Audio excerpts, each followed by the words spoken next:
You will hear a conversation about a language course. First, you have some time to look at questions 1 to 5.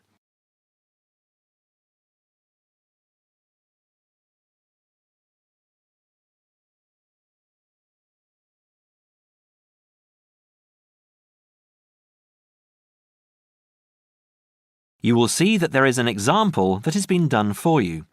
On this occasion only, the conversation relating to this will be played first. Good morning, Borgheimer Language Courses. How may I help you?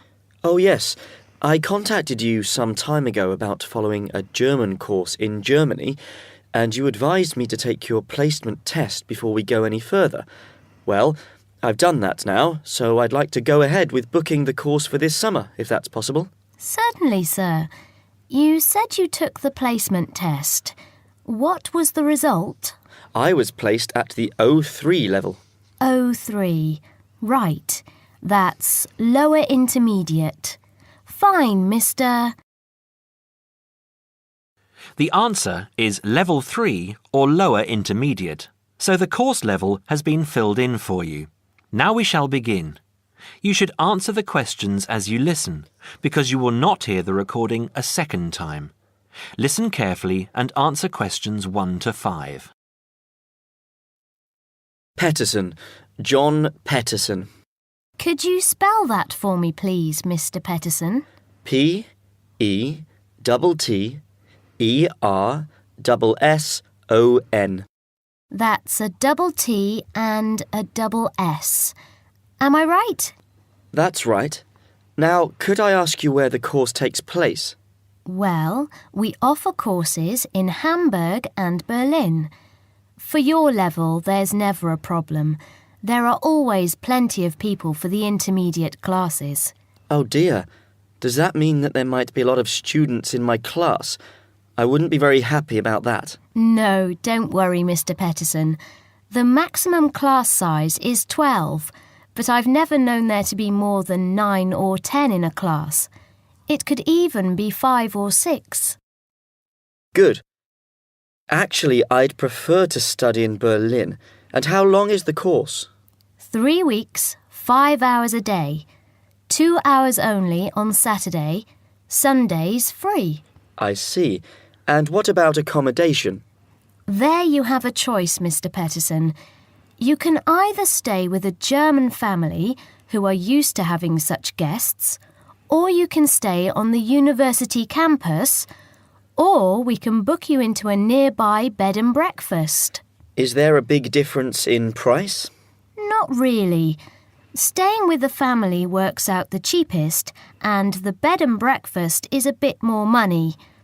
Staying on the university campus comes somewhere between the two price-wise, but Berlin is not too expensive anyway. Which do you recommend? Well, if you want to practice your German and be part of a German family, I would recommend staying with a family. Our families are all hand-picked, and we've never had any sort of complaint. Yes, I'll probably do that then. What are the dates of the course?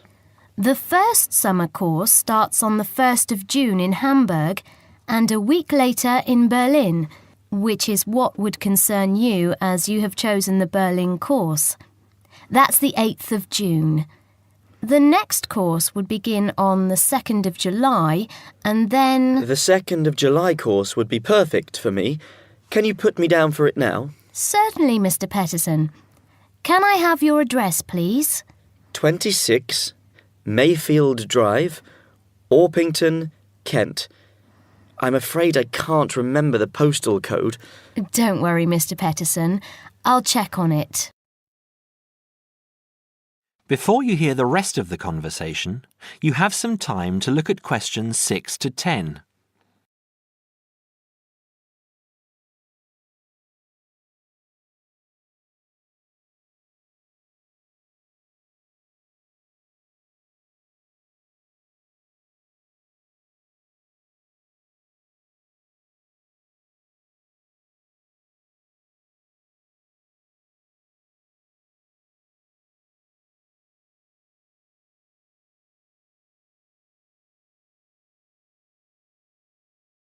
Now listen and answer questions 6 to 10.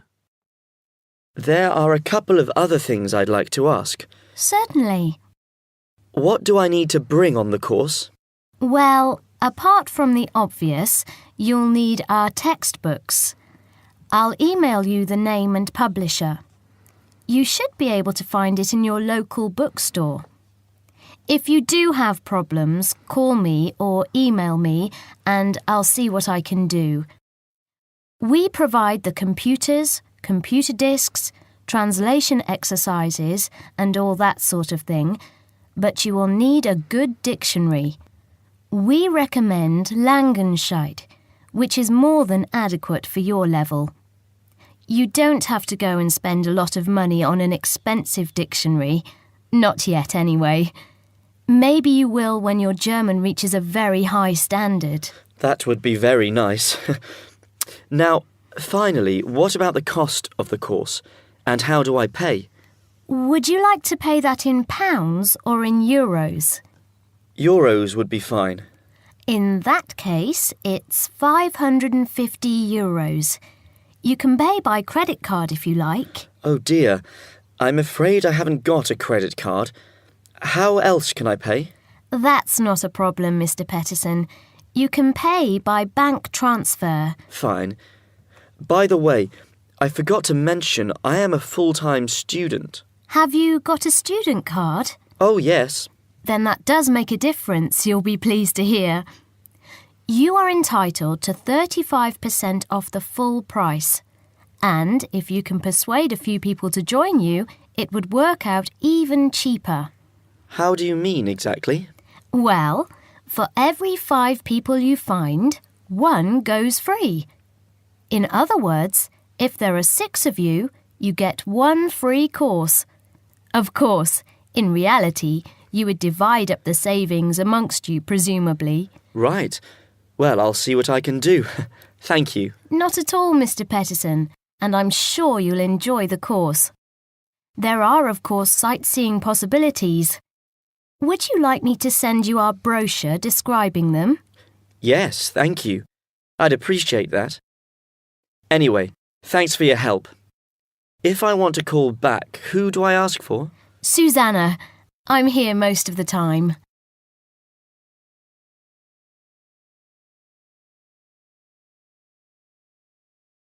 That is the end of part 1. You now have half a minute to check your answers.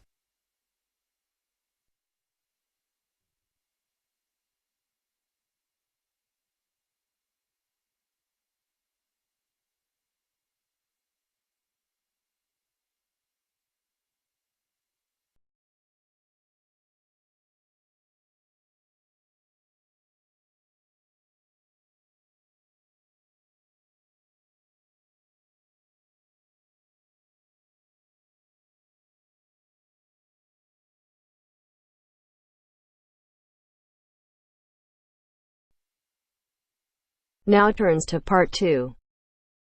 Part 2. You will hear a conversation between an IELTS candidate and an IELTS administrator. First, you have some time to look at questions 11 to 15.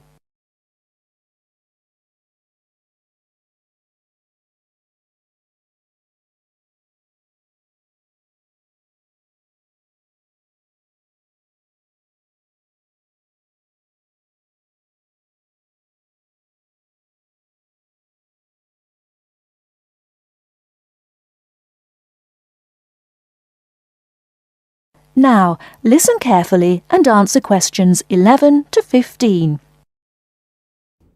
Good afternoon. I'm applying for a master's program at the University of Exeter in the UK. I'm planning to register for the IELTS exam at your centre next month. I have some questions I'd like to ask you before I register, if that's okay. Certainly. Would you be taking the academic module? I think so, but I'll have to contact the university just to make sure.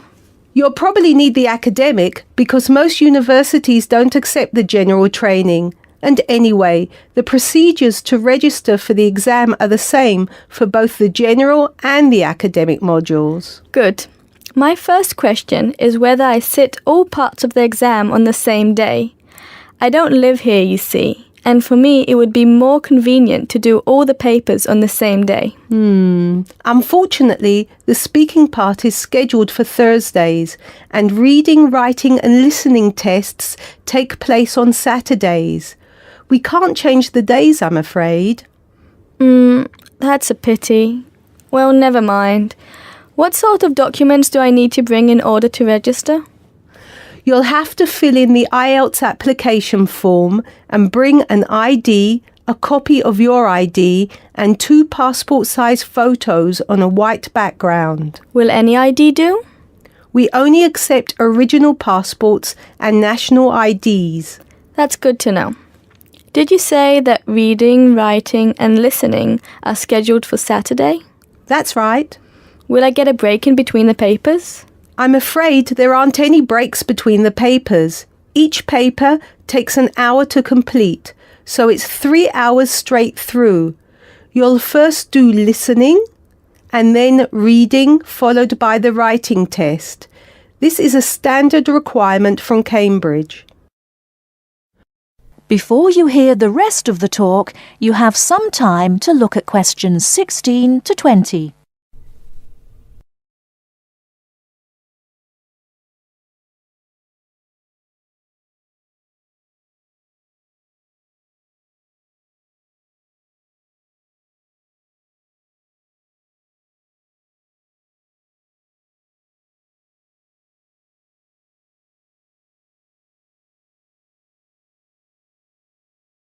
Now listen and answer questions 16 to 20.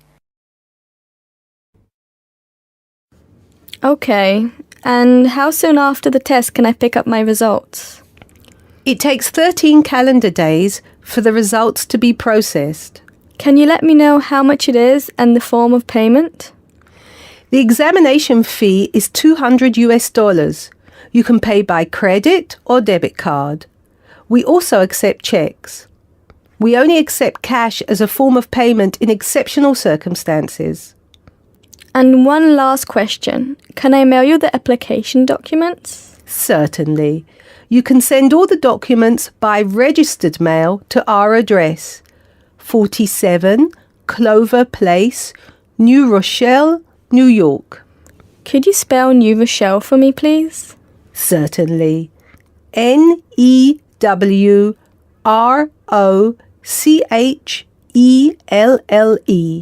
Could I have the zip code as well? Sure. Our zip code is 10806. Thanks. You can also email us at inquiry@examsmail.com or phone us at 325-9082. I think that's all. Thank you very much for all the information. Bye. You're welcome. Goodbye. That is the end of part 2. You now have half a minute to check your answers.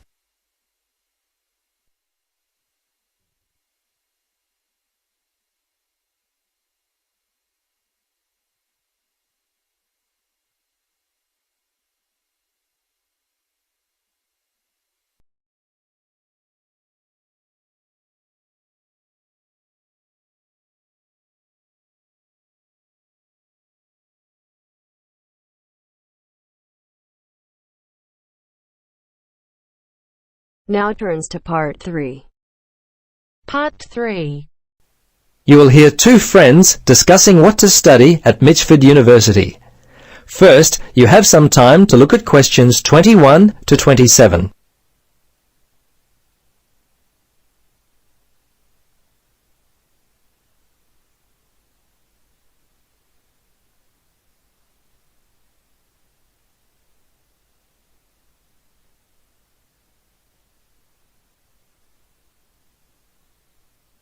Now listen carefully and answer questions 21 to 27. Hello, Gloria. Hi, Paul. I just heard that you're studying psychology this year. At the moment, that's true, but to be honest, I'm not sure exactly what to study. You're in your third year at university. Do you have any advice for me? Well, it's a difficult question for me to answer, but I do have some ideas, based upon my personal experience, that may be of help. Anything would be helpful at this point. I'm feeling a little worried about what I should do. Well, there are a few things that I would recommend. Firstly, ask yourself, what do you really enjoy studying? For example, maths, English, science? This will help you decide what course you should do. The university handbook lists all the courses available. You should take some time to look at it. A couple of my friends spoke with recent graduates of courses which took up a lot of time. Another thing which took a lot of time was an interview at the Dean of Academic Affairs office. They're always so busy there. Unless you've got a lot of time, I wouldn't bother with either of those ideas. Okay. Gloria, I understand there are some excellent publications that I can look at which will help answer my questions. But the trouble is, I'm having a real hard time locating them. Do you know where I might be able to go? Yes, I encountered this very same problem when I was deciding on what to study. I managed to locate a few excellent books that really helped me to decide what was best for me. Now, some of the details will be a little inaccurate. That's no problem. If you could just remember the titles, I'll be able to look them up at the university library. Now, let me just get my pen. Okay, ready? All right. The first book I found was What Should I Do? It was written by Paul Smith, and I believe it was published in 2000 by Smith Brothers. I think this was the best book I read, although Judy Newton's Choosing University Courses was also an excellent help for me. Can you remember what year that one was published? Let me see. Most of the books I read were published around the same year, 2000, I think. I can't remember who published it. I think it was Printers Limited. You'll have to check that one out yourself. No problem. This is just what I've been looking for. Anything else you could recommend? Yes, there was one other book which I remember because my cousin works for the publishers Brown and Tate. He started there in 2002. Anyway, the book's called Surviving University and was written by Julie White. It's an excellent book which came out in 2004. I certainly recommend it. Before you hear the rest of the conversation, you have some time to look at questions 28 to 30.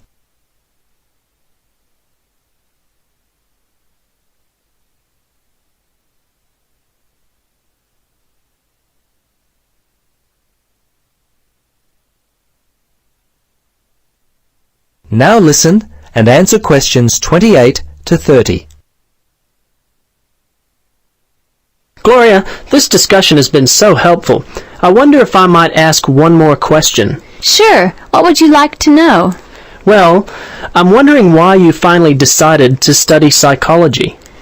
Well, what helped me to decide was my interest in working with people. I think that's what you've got to really decide in your own mind. Do people give you energy or do they drain you of energy? I asked my friends what they thought of my idea, and most of them thought it was a good choice. Yeah, I think my parents or family members who know me well would be a good place to start. I think if you like to research subjects, you might prefer to work by yourself. That could help you to decide what area you should study. For me, I like working with numbers, and I knew psychology involved a lot of this, so that also helped me to choose my course of study. The bottom line is you've really got to know what you naturally like to do. Once you work that out, you simply choose areas of study that relate to those things. Well, Gloria, I can't thank you enough for your time. Would you be interested in joining me for a coffee?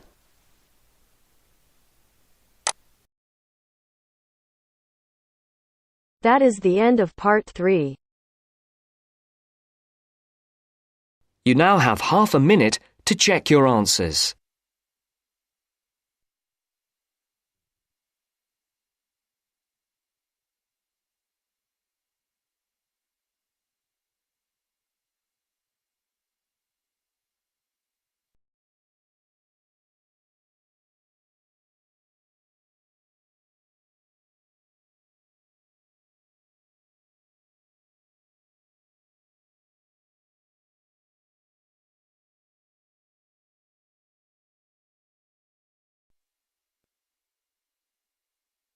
Now turns to Part 4. Part 4. I've asked you here just to remind you about this Friday's field trip. First, you have some time to look at questions 31 to 40.